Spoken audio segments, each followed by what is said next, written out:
안녕하세요. 사무엘 하로 돌아온 숲을 보는 성경 읽기입니다. 지난 사무엘상을 통해서 우리는 사울의 죽음까지의 이야기를 살펴봤는데요. 이번부터는 사울의 죽음 이후에 다윗이 왕이 되기까지, 그리고 왕이 된 다윗이 어떠한 모습을 보여주었고 성경은 이를 통해서 우리에게 무엇을 말씀하고 계시는지를 발견하려고 합니다. 무엇보다 사무엘 하를 전체적으로 흐름을 잃지 않도록 하는 게 이 강의의 목적이라는 것 잊지 말아주세요. 그렇다면 오늘은 사무엘 하 1장에서 4장까지 다윗과 왕자의 게임편을 시작하려고 합니다. 구독!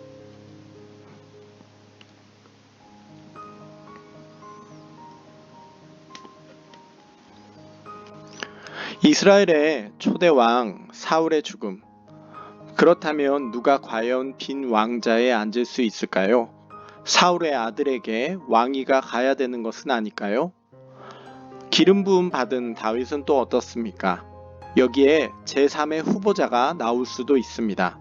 이렇게 사무엘하 1에서 4장은 사울의 죽음 이후에 혼란스러운 군웅할거의 시대 속에서 누가 왕자를 차지하게 되는지를 말하고 있습니다. 또한 여기에서 왜 다윗이 그 왕자에 적합한 자였는지를 설명하고 있습니다. 왕자의 게임에 3명의 등장인물이 나옵니다. 첫 번째로 이스보셋. 사울의 아들로서 혈통으로는 가장 왕자에 가까운 사람이었습니다. 그러나 이스보셋은 너무나도 불행한 일생을 삽니다. 그가 왕이 된 것도 등 떠밀려 왕이 되었으니 그는 가장 왕자에 가까운 사람이었지만 가장 왕자로부터 멀리 가 있는 사람이기도 했습니다. 아브넬, 사울 군대의 총사령관이었던 아브넬은 겉으로는 왕자를 노리지 않습니다. 하지만 그의 마음은 왕자로 향해 있습니다. 다윗, 왕권에 대한 욕심을 노골적으로 내세우지 않습니다. 하지만 다윗의 속에는 능구렁이 10마리가 들어가 있는 듯한 모습을 보여줍니다. 과연 이 셋 중에 누가 왕자를 차지할 수 있을까요?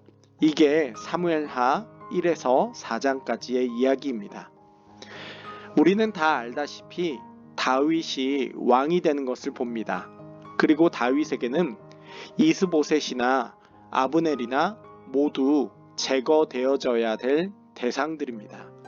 왜냐하면 이들이 있는 한 다윗이 왕이 되기 힘들기 때문입니다. 하지만 문제가 있습니다.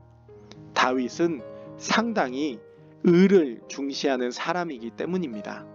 한 번은 이런 일이 있었습니다. 다윗은 나발에게서 보호금 명목으로 금전을 뜯어내려고 합니다. 그러나 나발은 분위기 파악 못하고 다윗을 무시합니다. 이에 다윗은 분노로 가득 차 나발을 죽이려고 합니다. 그때 다윗을 말린 이가 있었습니다. 아비가일. 그녀는 말합니다. 내 주를 이스라엘의 지도자로 세우실 때에 내 주께서 무죄한 피를 흘리셨다든지 내 주께서 친히 보복하셨다든지 함으로 말미암아 슬퍼하실 것도 없고 내 주의 마음에 걸리는 것도 없으시리니. 아비가일의 이 말이 무슨 소리입니까? 왕이 될 사람이 그런 옷 좀 남겨서야 쓰겠냐는 것입니다. 그리고 이 말을 들은 다윗은 정신을 바짝 차리게 됩니다. 그런 다윗이니 비록 사울이 죽었다고 해도 사울을 지지하는 사람들이 너무나도 많은 상황 속에서 더구나 다윗은 사울의 사위였고 또한 사울의 부하였었는데 어떻게 함부로 칼을 들 수 있겠습니까?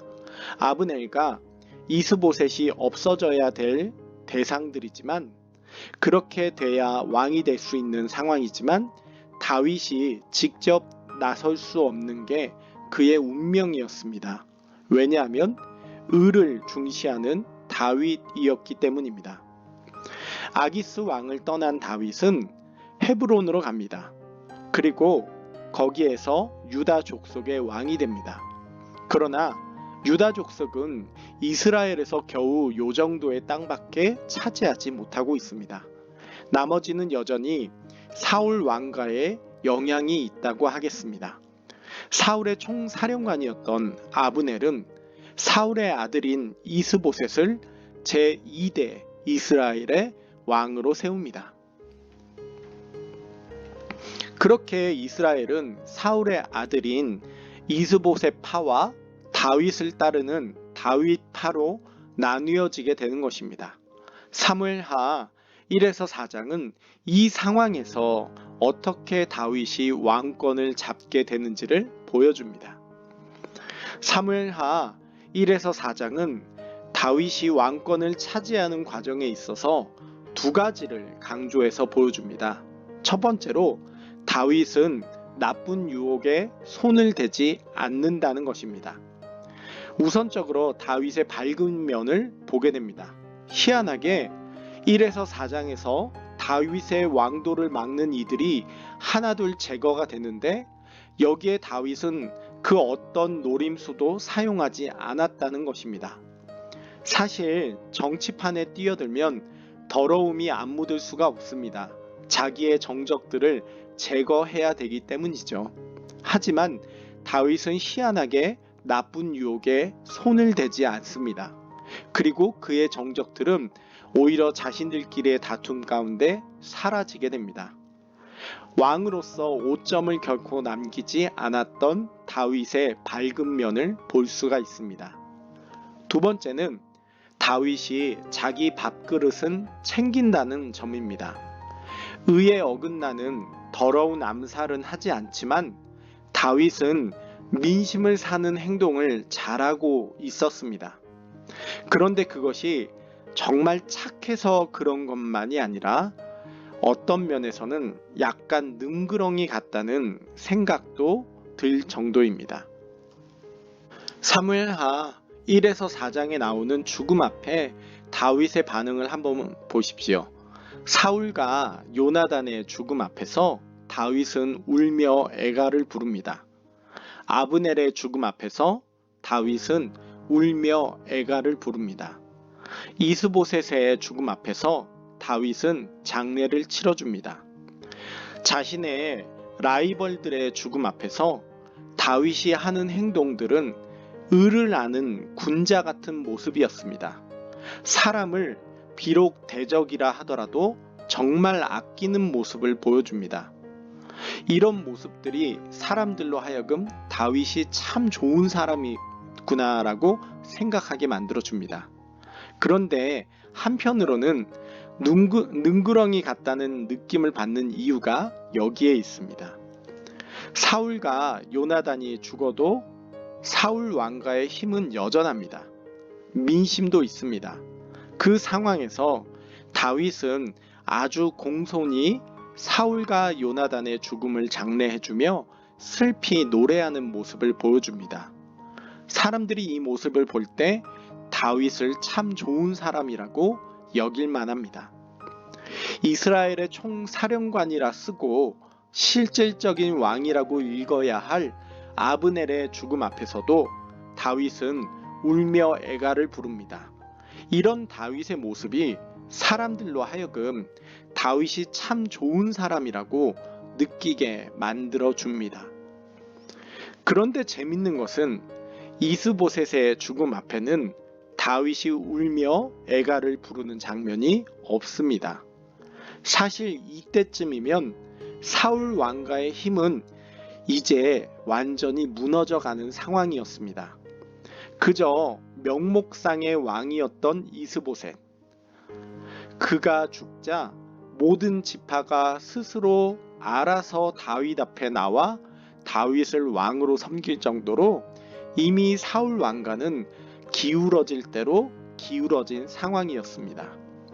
앞서 권력자들이 죽었을 때 다윗이 보였던 반응과 끈 다 떨어진 이스보셋이 죽었을 때 다윗이 보였던 반응은 조금은 온도차가 있어 보입니다. 이런 다윗의 능글맞은 모습에 대한 설명이 좀 오버스럽게 느껴지십니까? 재밌는 것은 또 하나 있습니다. 다윗이 작은 유다의 왕이 되었을 때 제일 먼저 한 행동이 무엇인지 아십니까? 바로 길르앗 야베스 사람들을 챙기는 것이었습니다. 여러분, 길르앗 야베스 사람들이 어떤 사람들인지 아세요? 사울에게 깊은 충성을 하는 사람들이었습니다. 심지어 사울이 죽었을 때 사울의 시신을 목숨 걸고 거두어서 장사 지내주며 슬퍼한 자들이 바로 길르앗 야베스 사람들이었습니다. 다시 말해서 사울의 든든한 지지 기반이기도 한 이들입니다. 왜냐하면 사울이 최초로 왕이 되었을 때에 그 사울이 했던 것이 길르앗 야베스 사람들을 구해주는 것이었습니다. 사울에게는 왕으로서의 첫 행보였고 그 첫 행보에 은혜를 입었던 길르앗 야베스 사람들은 충성스럽게 사울의 죽음 이후에도 그를 지지하는 모습인 것이죠. 그런데 왕이 되자마자 이 유다 작은 왕이 되자마자 다윗이 한 행동도 이 길르앗 야베스 사람들을 챙기는 것이었습니다. 가장 사울에게 충성스러운 길르앗 야베스 사람들에게 다윗이 이렇게 말합니다. 하나님께서 너희에게 은혜 베풀어 주시길 원한다. 그런데 나도 이 선한 일을 너희에게 갚겠다. 왠지 내가 너희에게 은혜 베풀어 주겠다는 그런 모습을 보여주는 것이죠. 이뿐만이 아닙니다. 너희 주 사울이 죽었고 이제 내가 이 유다 족속의 왕이 됐다라는 거예요. 왠지 누구한테 잘 보여야 되는지 알지? 라는 이야기처럼 보여지기도 합니다.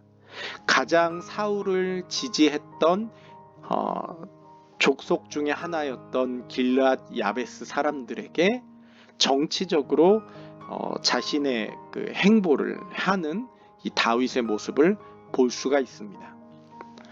이 외에도 다윗이 첫 아내였던 미갈을 다시 불러들인 것도 애매한 부분입니다. 미갈을 정말 사랑해서 다시 불러들인 건지 아니면 이 사울 왕의 사위라는 그 명분을 위해서 불러들인 건지 조금은 애매합니다. 솔직히 다윗은 표면적으로는 참으로 괜찮은 의를 중시하는 사람으로 보여집니다.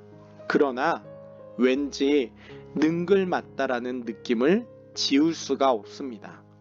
저는 그래서요, 다윗을 보면 그림을 보시면서 이미 알아차리셨겠지만 유비 같다라는 그런 생각을 하게 됩니다.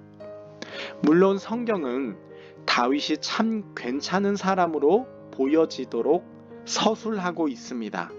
그렇기에 일반적으로는 밝은 면만 보여지게 되지만 왠지 어두운 면도 능글맞은 면도 이 정치 구단의 면도 다윗에게 있어 보이기도 합니다. 이렇게 다윗은 왕자의 게임에서 왕자를 차지하는 과정이 불의한 짓을 하지는 않습니다. 나쁜 유혹에 손을 대며 자기의 정적들을 향해 칼을 들지 않습니다. 정의의 편에 섭니다. 하지만 그럼에도 불구하고 다윗은 약간은 능글맞은 모습도 보여집니다. 민심을 사는 방법이 무엇인지 너무나도 잘 알고 있는 그런 모습을 보여주는 것이죠. 그래서 다윗이 진짜 좋은 사람인지 아니면 능구렁이가 속에 있는지는 조금 헷갈려지기도 합니다. 하지만 명확한 것 한 가지는 분명히 있습니다. 다윗은 여호와를 상당히 중시하는 사람이었다는 것입니다. 영상이 너무 길어질 것 같아서 다음 영상 때 다윗에게 명확하게 보이는 여호와 중심의 모습과 그리고 이번에는 능글맞다라는 표현보다는 조금 더 강하게 표현이 되어야 할 것 같은 능그렁이 곱하기 100의 모습, 그런 다윗의 모습이 보임을 이야기해 보려고 합니다. 여러분, 다음 영상도 기대해 주시기 바랍니다. 구독과 좋아요 꼭 부탁드립니다. 감사합니다.